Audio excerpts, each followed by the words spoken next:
Boker Tov, Umvorach, Shavua Tov. Pourquoi faut-il répéter les trois mots Hashem, Elokechem, Emet? Après le Kriyat Shema, on a terminé Kriyat Shema et on répète le Shaliach Tzibur, Hashem, Elokechem, Emet. Je vous lis le Shulchan Aruch dans Siman Samech Aleph, Saif Gimel. Bikriyat Shema, Yesh Ramatevot. Dans le texte, le passage du Shema, nous avons 245 mots. Ukdele hashlim ramah keneged evarav shel adam. Et pour arriver à 248, ce qui correspond aux 248 membres du corps humain, Mesayem shaliach tzibur, Hashem Elohechem emet. Le shaliach tzibur, il répète Hashem Elohechem emet. D'abord, il termine la première fois. Ani Hashem Elohechem emet. Ve'chozer ve'omer be'kol ram. Hashem Elohechem emet. Et il répète à haute voix Hashem Elohechem emet. Le Rama rajoute Haga ou basé Kol Adam Yotze. Et ainsi, grâce au Shaliach Tzibur qui a répété à haute voix, tous les auditeurs sont acquittés. O il ve'shom'in mipi Shaliach Tzibur gimel tevot elu, puisqu'ils ont entendu de la bouche du Shaliach Tzibur ces trois mots. Ve'im hayachid rotze gamken le'omram im Shaliach Tzibur en isur badavar. Le Rama rajoute, c'est son opinion personnelle, que si chaque individu qui fait partie du Tzibur veut répéter en même temps que le Shaliach Tzibur ces trois mots, il ne veut pas s'acquitter par audition, mais par récitation personnelle, il le peut, il n'y a absolument aucun inconvénient. Et pourquoi? Qu'est-ce que c'est que ce sujet-là de compléter les 248 mots grâce à ces trois mots? Pourquoi? Je vous lis le Mishnah Bura. Ita b'midrash hane'alam. Il est écrit c'est comme le Zohar. Patach Rabbi Yehuda ve'amar.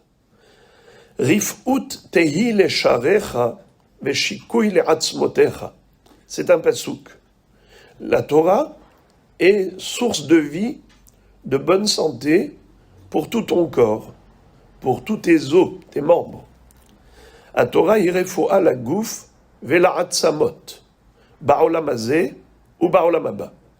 Pas seulement dans ce monde-ci, mais même dans le Olam haba.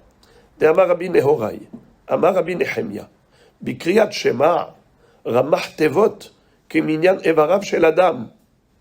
Dans Kriyat Shema, il y a 248 mots qui correspondent aux 248 membres du corps humain.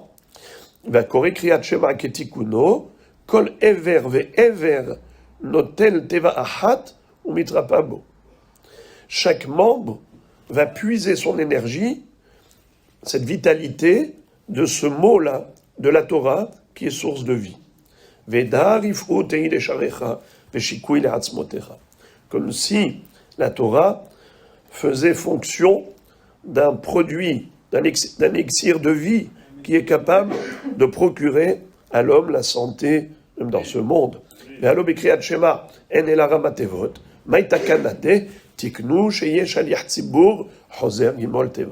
Puisqu'il n'y a que 245 mots, Hachamim ont dit que le Shaliach Tzibur doit répéter les trois mots.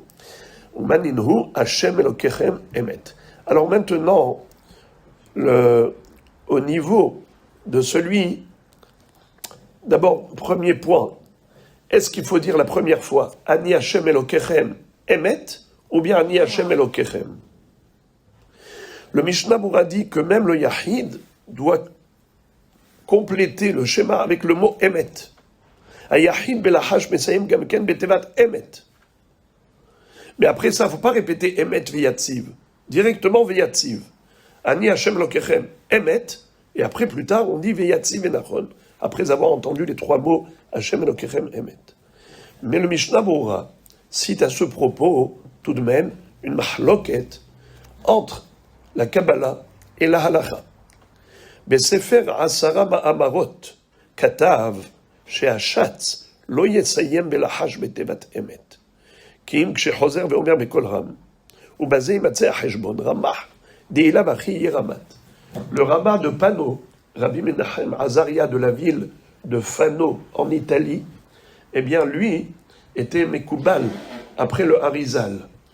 Son maître a ramené la Kabbalah de Tzfat en Italie. Il y avait de grands rabbinim kabbalistes en Italie, comme le Ramchal, Rabbi Moshe Chaim Luzzatto également.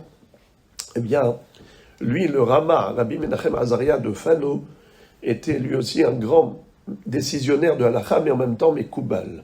Dans son livre Asara Mahamarot, il dit que ne faut pas dire le mot Emet quand on termine le schéma.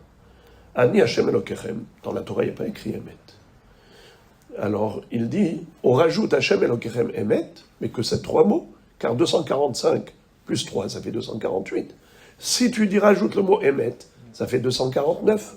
Ça n'a pas de sens. Et c'est comme ça qu'il pense. Mais le Shulchan Aruch avait dit que d'abord on dit Ani Hashem Elokechem, on rajoute Emet, et ensuite on répète les 3 mots. Car qui peut le plus, peut le moins.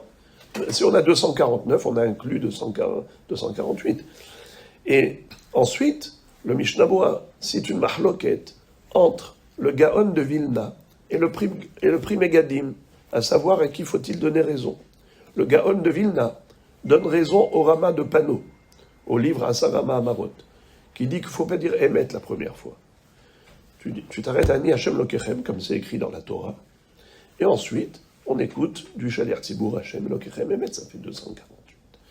Mais le Pri Megadim donne raison à Rabbi Yosef Karo, qui a dit que la première fois déjà, on dit Ani Hashem Elokechem, on rajoute le mot Emet, et ensuite on répète Hashem Elokechem Emet. Alors, nous, notre minhaj, comme dit Yalkut Yosef, on fait comme le Shulchan Aruch, mais c'est important de le dire.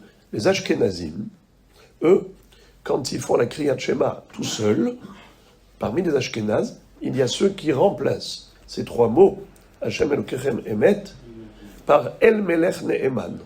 Donc avant Kriyat Shema, ils disent El Melech Ne'eman, Shema Israël, Hashem Elokenu, Hashem Echad. Pourquoi ? Parce qu'ils ne veulent pas répéter Hashem Elokechem Emet lorsqu'on est seul. C'est uniquement lorsqu'on est Betzibour que le Shalir Tzibour va le faire. Mais quand ils sont seuls, ils ne peuvent pas le faire. Alors comment ils arrivent à 248 ? Eh bien, ils rajoutent El Melech Ne'eman. Et pourquoi El Melech Ne'eman ? Ce sont les initiales. Les initiales de ces 3 mots, c'est Amen. El Melech Ne'eman. C'est Amen, ça veut dire Emet. Pourquoi on dit Amen ? Baruch ata Hashem, Honen Adat, Amen. Baruch ata Hashem, Elokeinu melech haolam borei peri ha'etz, Amen. Pourquoi on répond Amen ? Qu'est-ce que ça veut dire Amen ? C'est pour confirmer, pour dire oui, c'est Emet. Emet ve Emuna. On confirme, on émet Amen, on émet Amin, que oui, il est borei peri ha'etz, qu'il est borei peri ha'adama, she'akol niyeh b'dvaro. Seulement, Amen, ça peut vouloir dire aussi Hachem, toi confirme. On te demande la refoua, confirme. Refa'enu Hachem v'nerafeh. Amen. Et donc il y a 2 kavanotes dans Amen.